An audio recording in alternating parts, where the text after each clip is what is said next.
એ હિસાબે આ સાઈડમાં જય ચંદ્રગોપાલ પ્યારે કી જય અલ્લાહ દેશ કી જય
આપણે બધા ભેગા મળીને મંગલાચરણ ચિંતા સંતા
એવું છે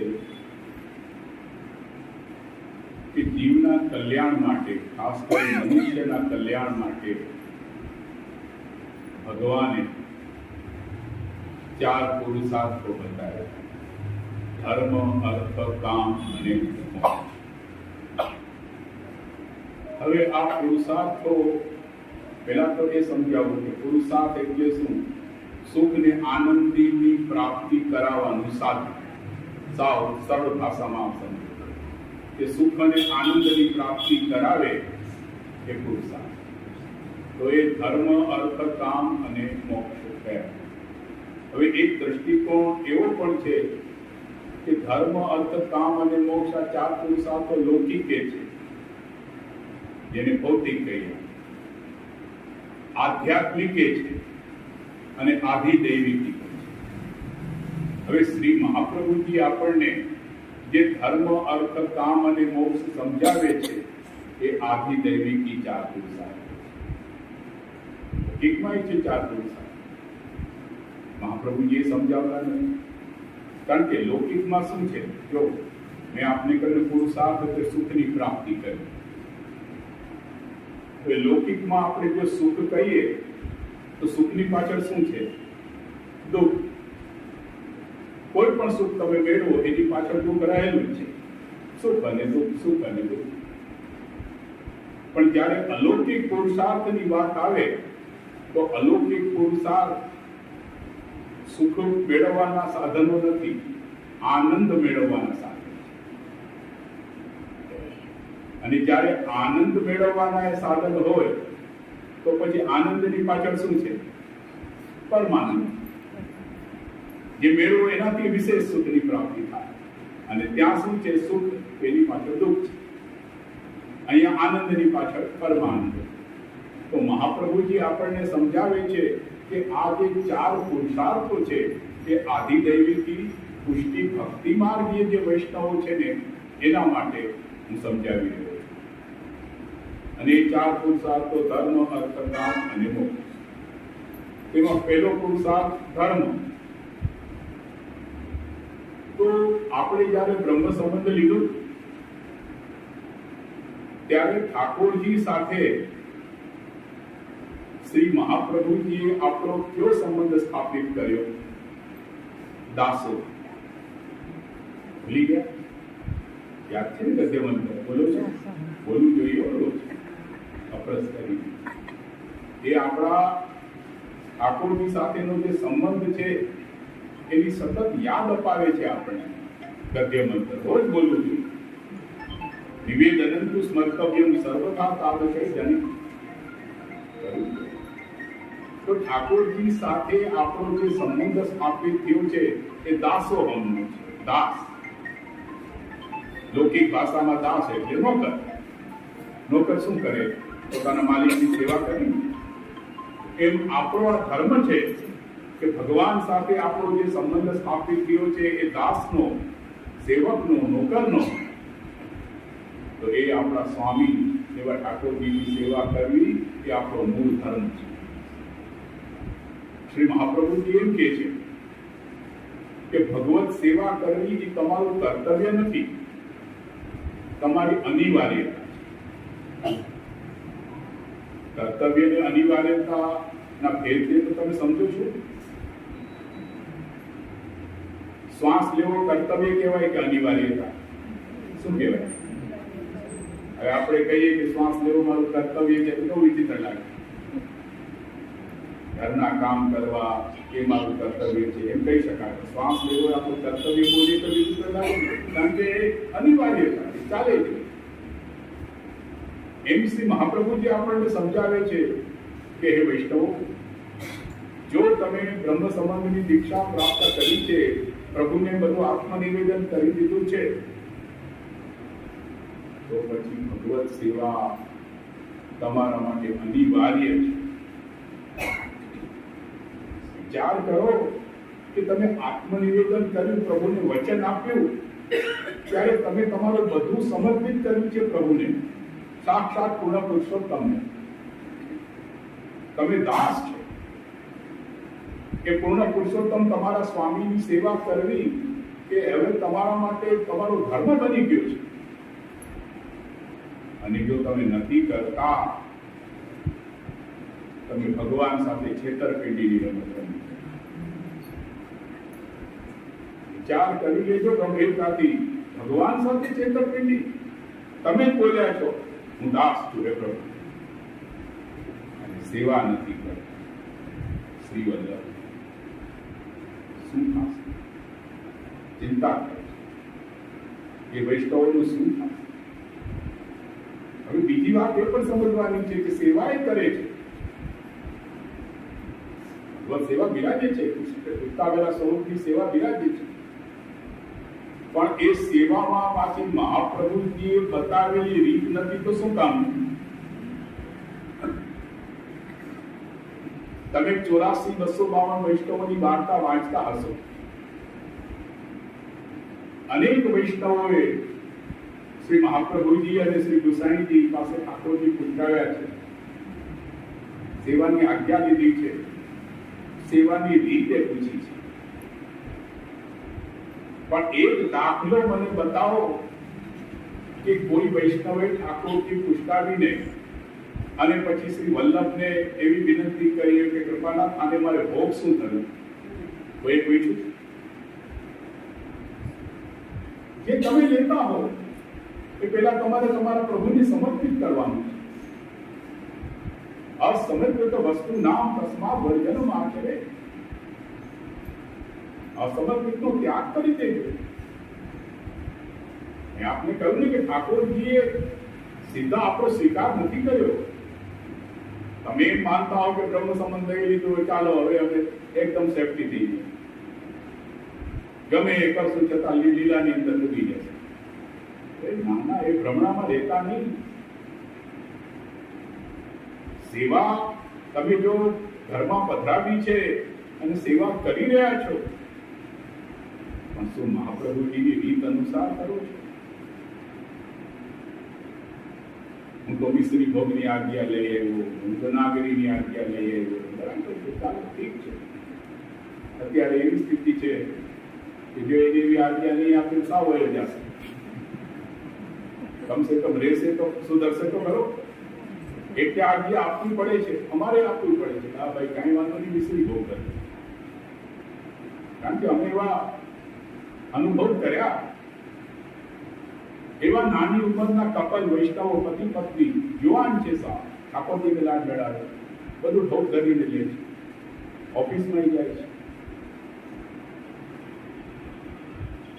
મેં એમને કહ્યું કે શરૂઆતથી તમે સખી ભોગ ધરતા હતા તો કે ના જીજે, પહેલા તમે મિશ્રી ભોગની આજ્ઞા લીધી.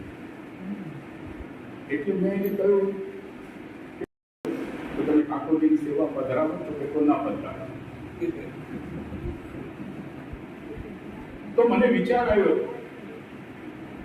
કે ચાલો આને મિશ્રી ભોગની આપણે આજ્ઞા આપી હતી તો 5 વર્ષ પછી એની ગાડી ટ્રેક ઉપર ચડી, ઓલી પહેલેથી સ્ટોપ થઈ જાય.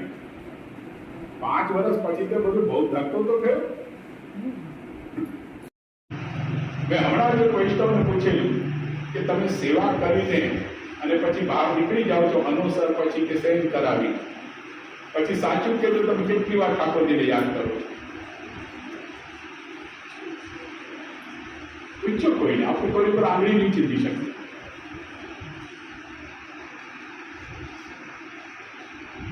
અહીંયા પાનેરીમાં જ એક વૈષ્ણવને ત્યાં હું આવેલો, એના બાળકને અન્નપ્રાશન કરાવવાનું હતું, એને આગ્રહ હતો કે જેથી આપ જ કરાવો. તો પાનેરીમાં શું છે કે આપણે ઉપલેટાથી આવીએ એટલે રસ્તામાં જ વલ્લભવાડી આવે છે, વલ્લભવાડી રસ્તામાં જ આવે, તો ત્યાં અમે ઘણી વાર પ્રવચન આપ્યા છે. એ લોકોને ખબર પડી કે હું આવવાનો છું એટલે બધા વૈષ્ણવ ત્યાં રસ્તામાં જ ઉભી ગયા. હવે રસ્તો ક્યાંથી ગાડી, એટલે અમારી ગાડી રોકવી પડી. તો પેલા જે થોડી વાર અંદર પધારો તો સાપો બધાને. પછી મને કે વચનામૃત કેમ કરો?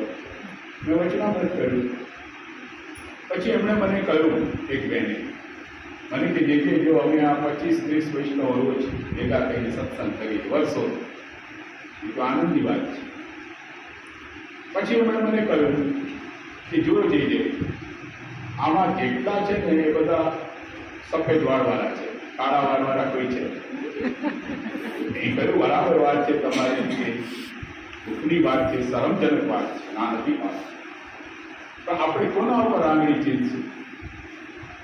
મેં કહું બેન, તમારા જયારે કાળા વાળા હતા ત્યારે તમે અહીંયા દેખાતા હતા તો કઈ હું નથી દેખાતા. તો હું શું કરું? કોઈ ઉપર આંગળી ચીંધવા જેવું નથી. દેર આવે દુરુસ્ત આવે, જાગ્યા ત્યાંથી સવાર.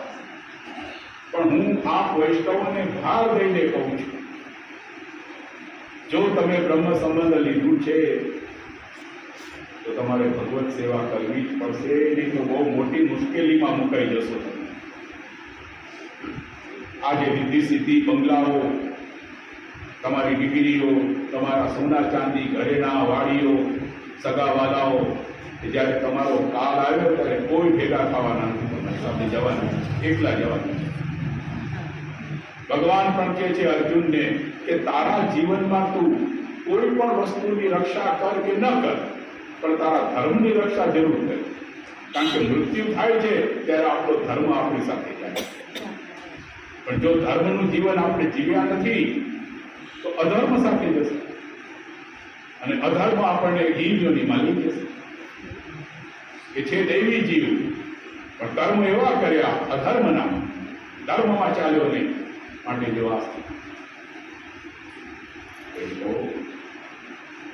ઠાકોરજીની સેવા કરવાથી નહીં પૂરું થાય, ઠાકોરજી માટે તાપ કલેશ આવવો જોઈએ. વર્ષોથી સેવા કરે છે તાપ કલેશ, અને જો તાપ કલેશ નથી તો પ્રેમ જ નથી. કારણ કે કોની યાદ આવે? જેને આપણે ચાહતા હોય એની યાદ આવે ને. હજી આપણી ચાહત નથી ઠાકોરજી, તો એની તો ચિંતા કરવી પડશે. આપણે કેટલા વર્ષથી ઠાકોરજીની નજીક છીએ, નિત્ય સેવા કરીએ છીએ, છતાં ઠાકોરજીમાં કોઈ પ્રેમ જાગતો નથી. કોઈ સેવા કરનારે એ ચિંતા કરવાની. મને હમણાં એક ગામમાં એક વૈષ્ણવ મળેલા. મને કે જે હું 20 વર્ષનો હતો ત્યારથી મેં મરજાદ લઈ લીધી. બહુ સારું. આજે કે 35 વર્ષ થઈ ગયા મેં મરજાદ લીધી. પાણી પણ કોઈ દિવસ મેં અસમર્પિત લીધું નથી. પણ જે હજી મને કોઈ સાનું ભાવ નથી, કોઈ ઠાકોરજી માટે તાપ કલેશ નથી. મેં એ પૂછ્યું કે તમે રહ્યો છો ક્યાં? એને ફલાણા સેન્ટરનું નામ આપ્યું. ફ્લેટમાં છો, ટેર્નામેન્ટમાં છો કે બંગલામાં? નાના જે બહુ આલિશાન બંગલો મારો છે, સુખી છું. 150 વીઘા તો જમીન છે, 3 શોરૂમ છે, બધું કે હજી મારા નામે જ રાખ્યું છે. મેં કહું આ એનો જવાબ. હજી બધું મારું મારું તો છે. આ બંગલો તો કે મારો છે, 150 વીઘા જમીન તો કે મારી છે. હવે ત્યાં તો તમે કહ્યું કે બધું સમર્પણ કરી દીધું. હવે ઠાકોરજી કે આને હું સામું કરજો તો આ તમારી સામે ખોટું બોલે છે. વિચારો તમે. તસ્માદ આદૌ સર્વ કાર્ય સર્વ વસ્તુ સમર્પણમ. કોઈ વસ્તુમાં તમને તમારી માલિકીનો ભાવ રહેવો ન જોઈએ. બધું મારા પ્રભુનું છે. તો કે ભાઈ શું કરું? મારું મારું જાતું જ નથી મારી અંદર. જીવ કે છે મારું મારું તો એ છે. ભગવાન કે મારું મારું જે છે ને બસ મને તું તારો ગા, હું તારો ગા, બસ. પણ બીજું બધું તું છોડી દે તો તું નિત્ય લીલાની પ્રાપ્તિ કરી શકીશ. મારી ભગવાન લીલાની પ્રાપ્તિ તું કરી શકીશ. જે તારે સર્વસ્વ સમર્પણ. કોઈ પણ હેતુ વગરની જે આપણે ભક્તિ કરીએ છીએ, અને કેવલ પાછું હેતુ વગરની એટલે સાવ હેતુ વગરની નહીં, આપણા સુખ માટે હેતુ વગર, પણ ઠાકોરજીના સુખ માટે પાછી હેતુ વગર કે મારે ઠાકોરજીને લાડ લડાવવા છે. એટલે તો આપણી ભક્તિ સકામે છે ને નિષ્કામે છે. આપણા સુખ માટે આપણી પુષ્ટિ ભક્તિ જે છે તે નિષ્કામ છે, પણ ઠાકોરજીના સુખ માટે પાછી સકામ છે. નિત્ય નવા નવા ઉત્સવો, નવી નવી સામગ્રી ઠાકોરજીને ધરીએ, નવા નવા આભરણ ધરાવીએ છીએ, નવા નવા વસ્ત્રો, નવા નવા મનોરથો આપણે કરીએ છીએ, ઠાકોરજીને લાડ લડાવીએ છીએ. એ વાત જુદી છે કે અત્યારે ઠાકોરજી એક સાઈડમાં થઈ ગયા, આપણે જ લાડ લડીએ છીએ. એ કડવું સત્ય છે. હું તો ઘણી વાર મારા પ્રવચનમાં કહું છું કે જ્યારે આપણે અસમર્પિત નહીં લો એવું પ્રભુને વચન આપ્યું છે. હવે માની લો કે એવા કોઈ વૈષ્ણવ છે કે જે મિશ્રી ભોગ ઠાકોરજીને ધરે છે અને પોતે પાછું બધું જમે છે, દાળ ભાત શાક રોટલી બધું ચાલે, ઠાકોરજી કેવલ મિશ્રી.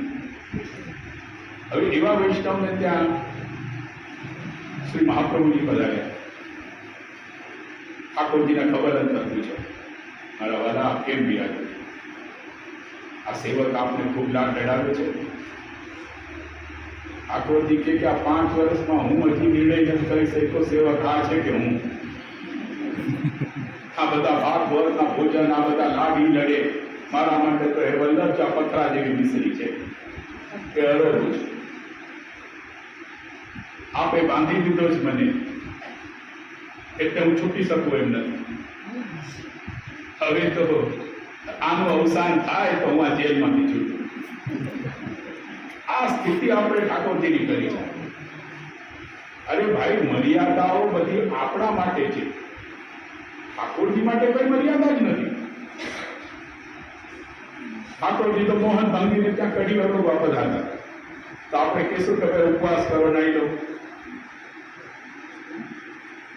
ઠાકોરજી માટે મર્યાદા આપણી છે, આપણા માટે છે. એની જગ્યાએ આપણે મર્યાદા તોડીને ને મર્યાદાની જે રસી છે ઠાકોરજીને બાંધીને શું કરવું? પછી સાનુભાવ ક્યાંથી થાય? તત સુખનો વિચાર, ઠાકોરજીના સુખનો વિચાર આપણે કરીએ, એનું નામ ભગવત સેવા છે. હવે તમને ત્યારે કહ્યું ને હમણાં કે ભાઈ સેવા પહોંચીને અનુસર કરાવીને સહી કરાવીને અને તમે બહાર નીકળો છો પછી કેટલી વાર ઠાકોરજીને યાદ કરો? ભાગ્યે. પણ હું તો એનાથી આગળ વાત કહું છું કે સેવા કરતા હોઈએ ત્યારે ઠાકોરજી યાદ નથી આવતા, ત્યારે લૌકિક વિચારમાં સેવા પૂરી થઈ જાય. પૂછો ભાઈ, સામે ઠાકોરજી છે આપણી સન્મુખ, સાવ સામે, છતાં વિચાર લૌકિક કરતા કરતા સેવા પૂરી કરી નાખી. એક વાર્તામાં આવે છે ને કે તમારા સસરાજી ક્યાં ગયા છે કે મોચીની દુકાને જોડાવે. વૈષ્ણવ દેવાનું ઘણું છે, હજી મારે પાનેલી પહોંચવું છે, બીજા ગામડે જવાનું છે. પાછા આપણે શ્રી વલ્લભની કૃપાથી મળશું ત્યારે ઘણી બધી ચર્ચા કરશું.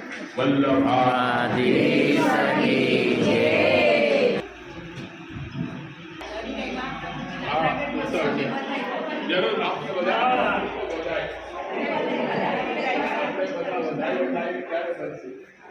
આપણું જીવન કેવું થાય ખબર છે? હરિરાયજીએ કહ્યું વૈષ્ણવ માટે કે મેરે તન કો કરો બીજો ના, શીશ ધરું ઇનકે ચરણ પર વારી જાઉં વલ્લભ. પોતે હરિરાયજી કે જે કે આવા વૈષ્ણવ કે જે ઠાકોરજી એકદમ મય બની ગયા છે, હું એને વારી જાઉં છું, એના જે ચરણમાં મારું મસ્તક કમાવું. આવું હરિરાયજી કીધું. એવા બની અને હરિરાયજીના ઉત્સવો વધારી દેવાનું લાયક છે.